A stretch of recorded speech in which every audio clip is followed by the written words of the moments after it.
Good morning class. बच्चों, आज हम हिंदी 2 पढ़ेंगे और हिंदी 2 में आपका एक चैप्टर बाकी है, पेड़ पौधों का महत्व। तो आज हम पेड़ पौधों का महत्व के बारे में जानते हैं। इसे निबंध के रूप में आपने हिंदी 1 में भी पढ़ा है।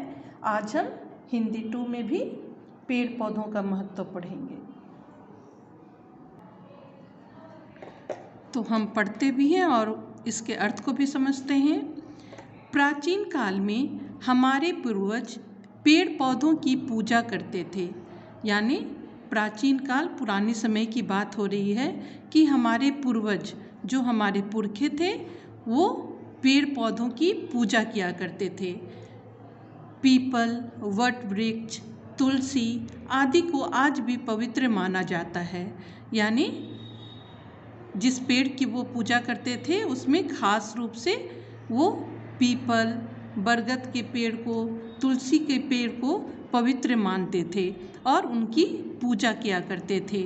नीम का वृक्ष तो स्वास्थ्य के लिए अत्यंत उपयोगी माना जाता है। आप सभी जानते हैं कि नीम का पेड़ जो होता है वह काफ़ी उपयोगी माना जाता है, क्योंकि इससे, नीम के पत्तों से विभिन्न प्रकार की औषधियाँ बनाई जाती हैं जो हम उपयोग में भी लाते हैं। हमारे प्राचीन धर्म ग्रंथों में एक वृक्ष की महिमा 10 पुत्रों के यश के बराबर मानी गई है। तो यहाँ कहने का मतलब हुआ कि पेड़ पौधों के महत्व को बताते हुए यहाँ पर कहा जा रहा है कि एक पेड़ हमारे लिए 10 पुत्र से भी बढ़कर है।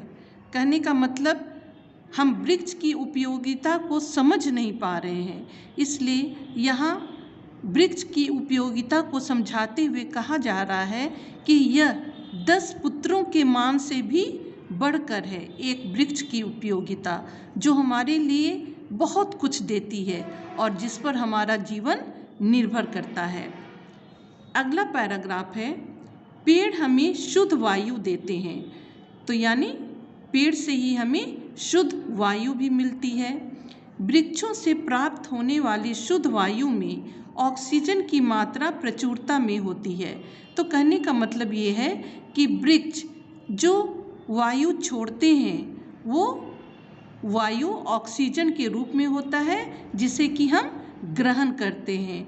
तो ये भोजन बनाने के क्रम में ऑक्सीजन को अधिक मात्रा में छोड़ते हैं, जो पूरे वातावरण में फैल जाता है और इसी ऑक्सीजन को हम सांस के रूप में लेते हैं। जीवित रहने के लिए हमें ऑक्सीजन की आवश्यकता है। आप सभी जानते हैं कि हमारा ये जीवन जो है सांस पर ही निर्भर है और सांस के रूप में हम ऑक्सीजन को ग्रहण करते हैं। सांस लेने के बाद जिस अशुद्ध वायु को हम छोड़ते हैं उस वायु में कार्बन डाइऑक्साइड भी होती है। तो जिस सांस लेने के क्रम में हम ऑक्सीजन को ग्रहण करते हैं और जिस दूषित वायु को हम छोड़ते हैं वह कार्बन डाइऑक्साइड है और इसे पेड़ ग्रहण कर लेते हैं। पेड़ पौधे इसी दूषित वायु को ग्रहण करते हैं।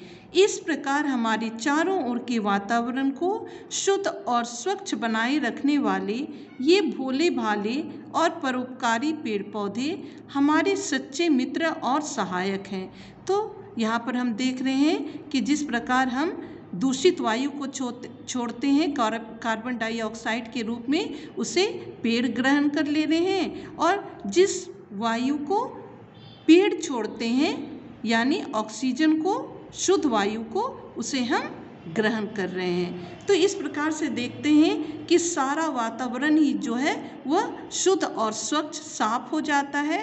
तो हम कह सकते हैं कि पेड़ हमारे लिए बहुत ही परोपकारी हैं, यानी हमारा बहुत ही उपकार करने वाले हैं। इसलिए हम इसे सच्चा मित्र भी कह सकते हैं या इसे अपना सहयोगी भी कह सकते हैं। पेड़ हमारे लिए आवश्यकता की चीज़ें भी जुटाते हैं। हम जिन शानदार भवनों में रहते हैं उनके निर्माण के लिए लकड़ी ये पेड़ ही हमें देते हैं। तो यहाँ पर हम देख रहे हैं कि हमारी जो आवश्यकता की चीज़ें होती हैं वह भी हमें पेड़ से ही प्राप्त होता है। केवल शुद्ध वायु ही नहीं, वरन विभिन्न प्रकार की सामग्रियां जो हैं वह हमें पेड़ से ही प्राप्त होती है। यहाँ पर उदाहरण के रूप में कहा जा रहा है कि जिस भवन में या जिस घर में हम रहते हैं वहाँ के खिड़की दरवाजे भी पेड़ से ही प्राप्त होते हैं, यानी पेड़ से लकड़ियाँ प्राप्त होती हैं और उन लकड़ियों से खिड़की दरवाजे इत्यादि बनाए जाते हैं। और भी देखिए, इनकी लकड़ी से ही सुंदर सोफा सेट, कुर्सियाँ तथा अन्य सामग्री तैयार की जाती है। घर में हमारे जितने भी फर्नीचर हैं, लकड़ी के फर्नीचर हैं, वो पेड़ की लकड़ियों से ही बनाए जाते हैं। तो इस प्रकार से हम देखते हैं कि पेड़ हमारे लिए कितने ही आवश्यक हैं। आगे हम देखते हैं, वृक्षों से हमें ठंडी छाया और स्वादिष्ट फल भी मिलते हैं। तो वृक्ष हमें ठंडी छाया भी देते हैं। गर्मी के दिनों में पेड़ की ठंडी ठंडी छाया हमें बहुत ही भाती है। पेड़ से ही हमें स्वादिष्ट फल भी मिलते हैं खाने के लिए। वृक्षों से अनेक सुगंधित फूल भी मिलते हैं। तो वृक्ष फल तो हमें देते ही हैं, साथ ही हमें फूल भी देते हैं जिसे हम भगवान पर चढ़ाते हैं, जिनसे इत्र व तेल आदि तैयार किए जाते हैं। फूलों के रस से विभिन्न प्रकार के इत्र, यानी जो सेंट आप कहते हैं, परफ्यूम कहते हैं, वो भी बनाए जाते हैं, तेल भी बनाए जाते हैं। हमारे स्वास्थ्य के लिए भी इन वृक्षों का बड़ा महत्व है। जीवन देने वाली अनेक जड़ी बूटियाँ भी ये वृक्ष ही हमें देते हैं। तो वृक्ष हमारे लिए इतने आवश्यक हैं। आप देख सकते हैं इस लाइन में कि ये कहा जा रहा है कि वृक्ष से ही हमें विभिन्न प्रकार की औषधियाँ भी प्राप्त होती हैं, जिनसे औषधियाँ कहने का मतलब विभिन्न प्रकार की दवाई बनाई जाती है। ये जड़ी बूटियाँ बहुमूल्य औषधियाँ बनाने के काम आती हैं। अनेक उद्योग धंधे भी इन वृक्षों के सहारे चलते हैं, यानी विभिन्न जो कल कारखाने हैं वे भी, उनमें भी लकड़ियों का इस्तेमाल किया जाता है। तो पेड़ हमारे लिए बहुत ही उपयोगी हैं। वृक्ष बादलों को अपनी ओर खींचकर समय पर वर्षा लाते हैं। अब यहाँ पर देखिए कि वृक्ष जो है बादल को अपनी ओर खींचते हैं और वर्षा लाने में ये काफ़ी सहायक होते हैं। यदि वृक्ष ना हो तो समय पर वर्षा ना हो और अकाल पड़ जाए। तो अगर वृक्ष नहीं होगा तो अकाल की स्थिति आ जाएगी, यानी सूखा की स्थिति आ जाएगी, क्योंकि अगर वर्षा नहीं होगी तो चारों ओर सूखा ही पड़ जाएगा। तब सब प्राणियों के लिए जीवन संकट उत्पन्न हो सकता है। तो कहने का मतलब कि वृक्ष के द्वारा ही हमें जल भी प्राप्त होता है, और अगर ये जल हमें प्राप्त नहीं होगा तो चारों ओर संकट ही संकट आ जाएगा, यानी हमारे लिए कठिनाई उत्पन्न हो जाएगी। परंतु दुख का विषय है कि हित अहित का विचार किए बिना मनुष्य वृक्षों को अंधाधुंध काटता जा रहा है। तो यहाँ पर आप ध्यान दीजिए कि यहाँ इस लाइन में कहा जा रहा है कि इतनी आवश्यक है पेड़ हमारे लिए, फिर भी मनुष्य उसकी उपयोगिता पर ध्यान नहीं देकर अपने स्वार्थ के लिए वृक्षों को अंधाधुंध यानी बिना मतलब के काटे जा रहे हैं अपने घर के फर्नीचर वगैरह बनाने के लिए।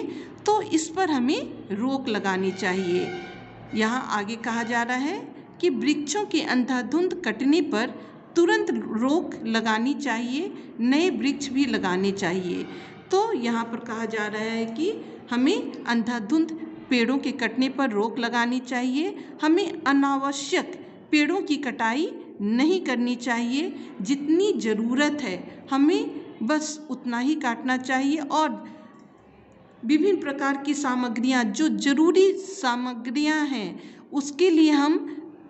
उसके लिए अगर हमें लकड़ी की आवश्यकता है तो हम पेड़ को ज़रूर काटें, लेकिन अपनी शोभा बढ़ाने के लिए, घर की शोभा बढ़ाने के लिए हमें लकड़ियों को अंधाधुंध नहीं काटना चाहिए और उस पर रोक भी लगानी चाहिए। और दूसरी ओर कहा जा रहा है कि हमें वृक्ष भी नए नए लगाने चाहिए, तो हमारे आसपास का वातावरण जो है स्वच्छ रहेगा। तो ये था पेड़ पौधों का महत्व। यहाँ पर कुछ शब्दार्थ दिए हुए हैं, इसे आप अपने क्लास वर्क कॉपी में उतार लीजिएगा और मैं कठिन शब्द भी भेज दूंगी, उसे भी आप अपने क्लास वर्क कॉपी में उतार लीजिएगा। तो ये आपके फाइनल के सिलेबस पूरे हो गए। मैंने आपको सिलेबस भेज दिया है और आप सिलेबस के अनुसार ही अपनी पढ़ाई करेंगे। Thank you class.